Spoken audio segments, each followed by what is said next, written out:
The woman, Israel. A great sign appeared in heaven, a woman clothed with the sun, and the moon under her feet, and on her head a crown of 12 stars. And she was pregnant and she cried out, being in labor and in pain to give birth. The red dragon, Satan.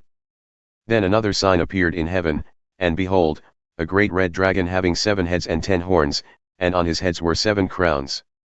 And his tail swept away a third of the stars of heaven and hurled them to the earth. And the dragon stood before the woman who was about to give birth, so that when she gave birth he might devour her child. The male child, Christ. And she gave birth to a son, a male, who is going to rule all the nations with a rod of iron, and her child was caught up to God and to his throne. Then the woman fled into the wilderness where she had a place prepared by God, so that there she would be nourished for 1260 days. The angel, Michael. And there was war in heaven, Michael and his angels waging war with the dragon.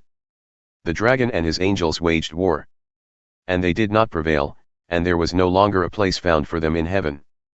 And the great dragon was thrown down, the serpent of old who is called the devil and Satan, who deceives the whole world, he was thrown down to the earth, and his angels were thrown down with him.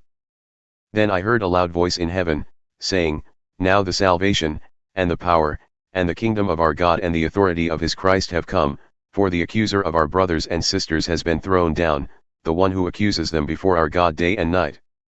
And they overcame him because of the blood of the Lamb and because of the word of their testimony, and they did not love their life even when faced with death. For this reason, rejoice, you heavens and you who dwell in them.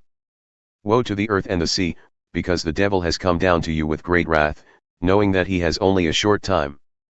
And when the dragon saw that he was thrown down to the earth, he persecuted the woman who gave birth to the male child. But the 2 wings of the great eagle were given to the woman, so that she could fly into the wilderness to her place, where she was nourished for a time, times, and half a time, away from the presence of the serpent. And the serpent hurled water like a river out of his mouth after the woman, so that he might cause her to be swept away with the flood. But the earth helped the woman, and the earth opened its mouth and drank up the river which the dragon had hurled out of his mouth. So the dragon was enraged with the woman, and went off to make war with the rest of her children, who keep the commandments of God and hold to the testimony of Jesus.